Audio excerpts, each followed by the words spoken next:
My dad didn't wait for my name to finish echoing.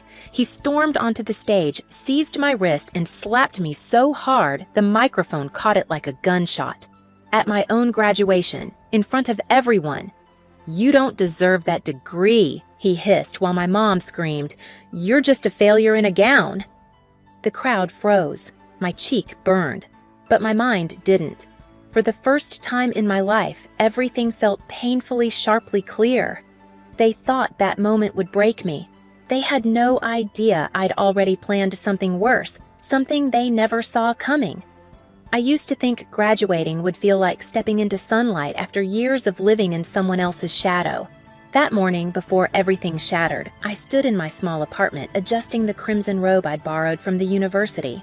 The fabric felt heavier than it should have, like it carried every shift I'd worked, every late-night lab assignment I completed alone. Every time I'd forced myself to believe that hard work could make up for the love I never received. My name is Lisa Monroe, and for as long as I can remember, I've been the afterthought in my own family. Mom liked to say Evan was born special, the kind of child who deserved every opportunity, every praise, every sacrifice. And I was, well, something else. A helper, a shadow.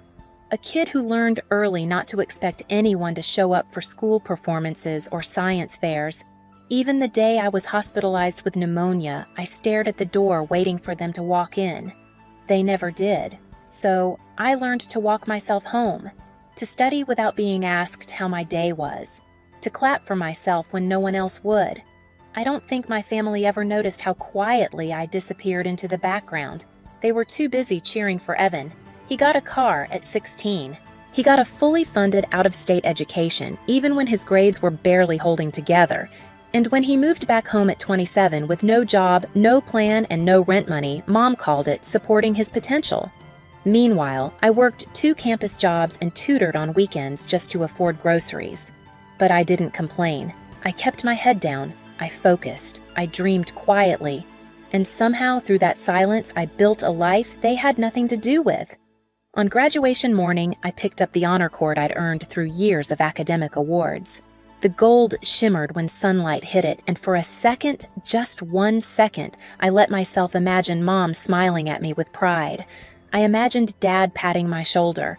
I imagined Evan joking that he always knew I'd make it. But the moment I approached them outside the stadium, reality snapped the fantasy clean in half. Mom barely looked at me. "That rope around your neck," she scoffed. "Is that really necessary? You're not trying to show off, are you?" Dad didn't even greet me before sighing. "Just keep things simple up there. Don't embarrass us. Embarrass them." The irony almost made me laugh. Students around us were hugging their families, crying, beaming, posing for pictures. And in the middle of all that joy, I stood with the people who had spent 23 years reminding me I wasn't worth celebrating. Still, I swallowed the ache. Today was bigger than them. At least I wanted it to be.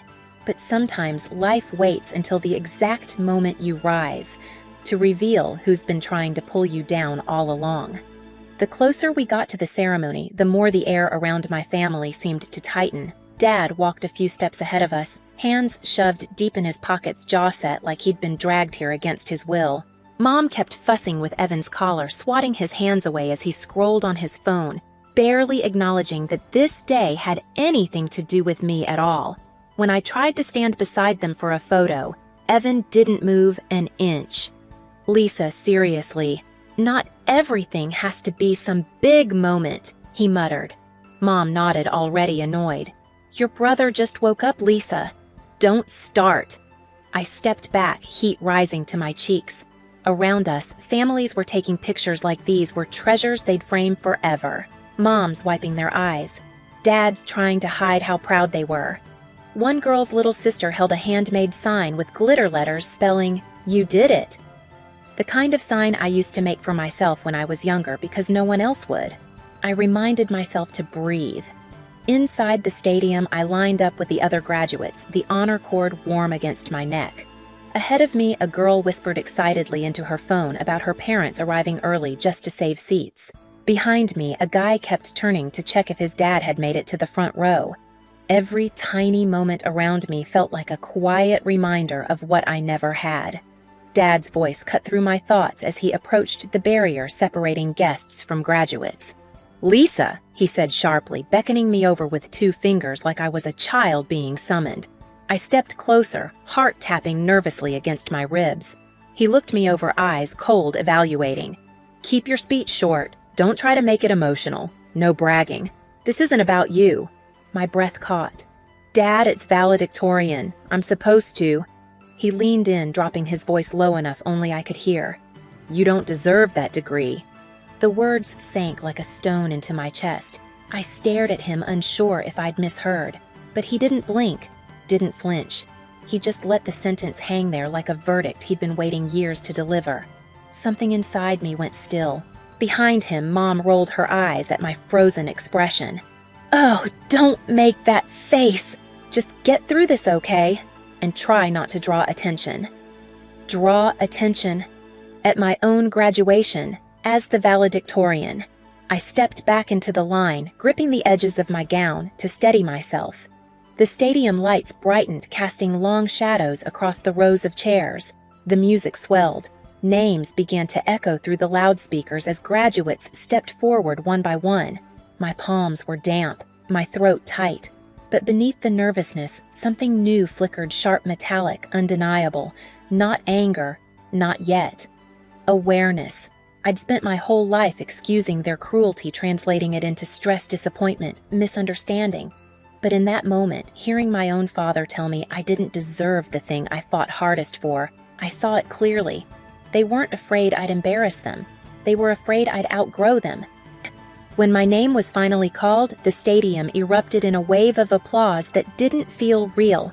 For a moment, I let myself believe the sound belonged to me, that I had earned every clap, every cheer, every hopeful face looking toward the stage. My heels clicked against the wooden steps as I climbed my speech, trembling slightly in my hand. I took my place behind the podium, the lights hot on my skin, my heartbeat loud but steady. And then, before I could draw my first breath, everything fractured. A sharp, slicing voice tore through the noise. My mother. "You're just a failure in a gown," she screamed, standing now, her finger pointed at me like I'd committed some public crime. A ripple of confusion spread across the crowd. I froze. Before I could register her expression, my father pushed through the aisle. His movements were too fast, like anger was pulling him forward. He stormed up the steps, grabbed my arm hard enough to stop my breath, and slapped me across the face. The microphone caught it. The crack echoed across the entire field. For a second, no one moved. The air held its breath. My cheek burned, my ears rang, but my mind went eerily quiet. I tasted metal, maybe blood, maybe fear, or maybe it was something else, something colder. My father hissed, "I told you not to embarrass us." Embarrass them? My vision sharpened. The crowd blurred, but his face, his anger, came into razor focus. He wasn't ashamed of hitting me. He was ashamed people saw him do it. Security rushed forward, voices overlapping, hands reaching. "Sir, you need to step back, sir! Step away!" My mother shouted at them, insisting they didn't understand. Evan ducked his head like he hoped no one recognized him. My graduation ceremony dissolved into chaos because of the people who claimed to love me. As security guided them away, my professor hurried to my side.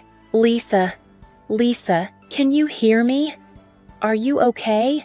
His worried eyes blurred a little, not because I was crying, but because some part of me was collapsing inward, folding into itself. But then, something inside me hardened. I straightened, ignoring the throbbing in my cheek. "I'm fine," I whispered, though the word didn't feel entirely true. Still, I finished walking across the stage, shaking the dean's hand with fingers that trembled only slightly. The audience cheered louder than before, louder than necessary. Maybe out of pity. Maybe out of outrage. Maybe because they'd just witnessed something unforgettable for all the wrong reasons. When the ceremony finally ended, I didn't go meet my classmates. I didn't search for anyone. I walked straight across the field past the tents and the families and the scattered programs on the grass and headed to the administration building. The hall inside was quiet fluorescent lights humming faintly. When the woman at the financial window asked what I needed, my voice didn't waver. "I want a printed breakdown of every payment for my tuition," I said. "Every semester, every source." She hesitated, then nodded. Minutes later, I held the pages in my hands. Line after line confirmed what I already suspected. They had contributed nothing, not $1. And just like that, the collapse stopped feeling like an ending and started feeling like the beginning. I walked back to my apartment still in my gown, the honor cord brushing against my arm with every step, like a reminder of who I was and who they refused to see. When I closed the door behind me, the silence felt heavier than the applause had. I spread the financial printouts across my table: scholarship grants, research stipends, awards, summer program credits, tutoring income, even the bills I'd paid from working late in the university lab. The truth glared at me in black ink. Every achievement I had, I earned alone. And then something inside me clicked: clean, final, inevitable. I opened the bottom drawer of my desk and pulled out the envelope my parents had given me last year. "Just sign these," Dad had said. "It'll make things easier for us when we retire." I'd thought stupidly it was the first time they trusted me with something important. Now I knew better. Inside were the documents appointing me as temporary proxy in emergencies. They never imagined I'd use it. They assumed I'd always stay small, grateful, obedient. They assumed wrong. The next morning, I sat across from a financial advisor in a small office overlooking downtown. My cheek was still bruised, but I didn't bother covering it. "You have legal authority to restructure the fund," he confirmed after reviewing the paperwork. "It's unusual, but it's valid." "I want it protected," I said. "Not liquidated for myself. Just moved somewhere they can't misuse it." He nodded slowly, as if studying me. "Most people come in angry." "You don't look angry." I considered that. "I'm not. I'm done."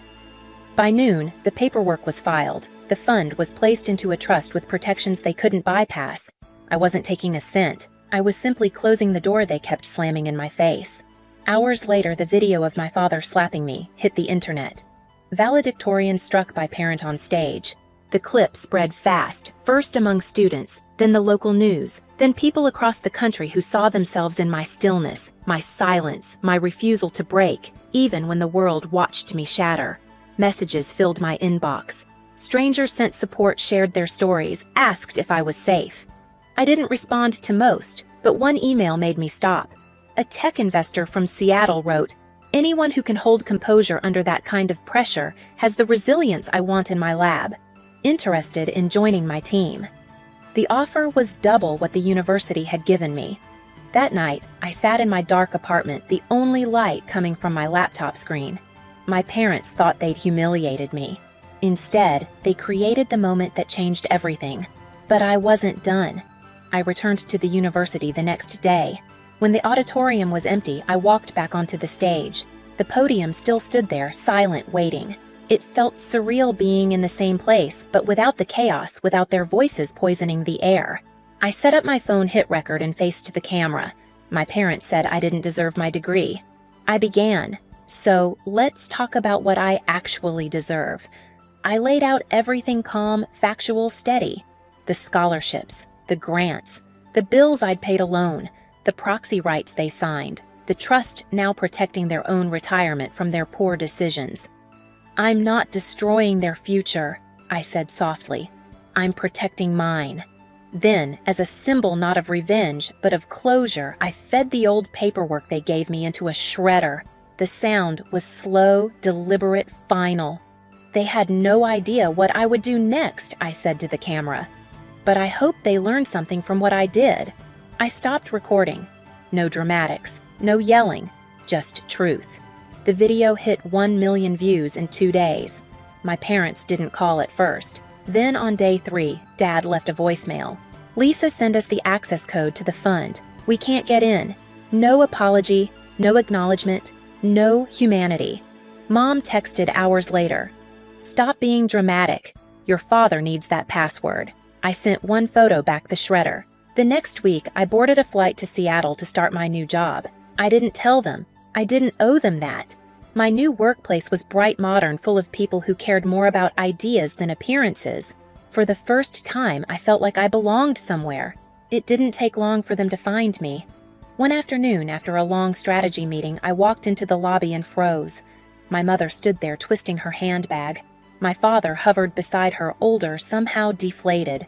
The receptionist gave me an apologetic look. She recognized them from the viral video. Mom stepped forward. "Lisa, sweetheart, we just want to talk." I kept walking until I stood a deliberate distance from them. "Now you want to talk," I said. "When there's no stage, no audience, no applause to drown out who you really are." My father cleared his throat. "Your brother told us you exaggerated things online." "Really?" I said. "Because the slap wasn't edited, the scream wasn't edited, and neither were your words." They flinched but said nothing. I handed them an envelope.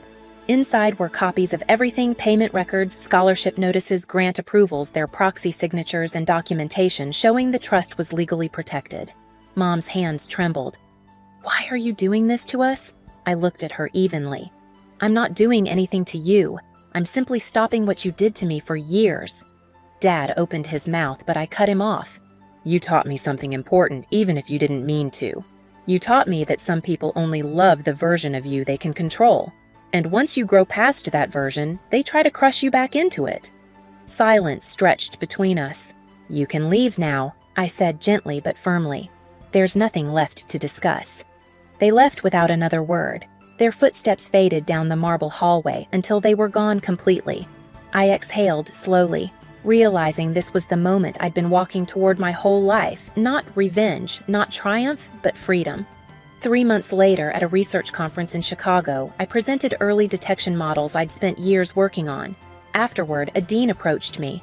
"I watched your story," she said, "but your work speaks louder. Have you ever considered leading your own program?"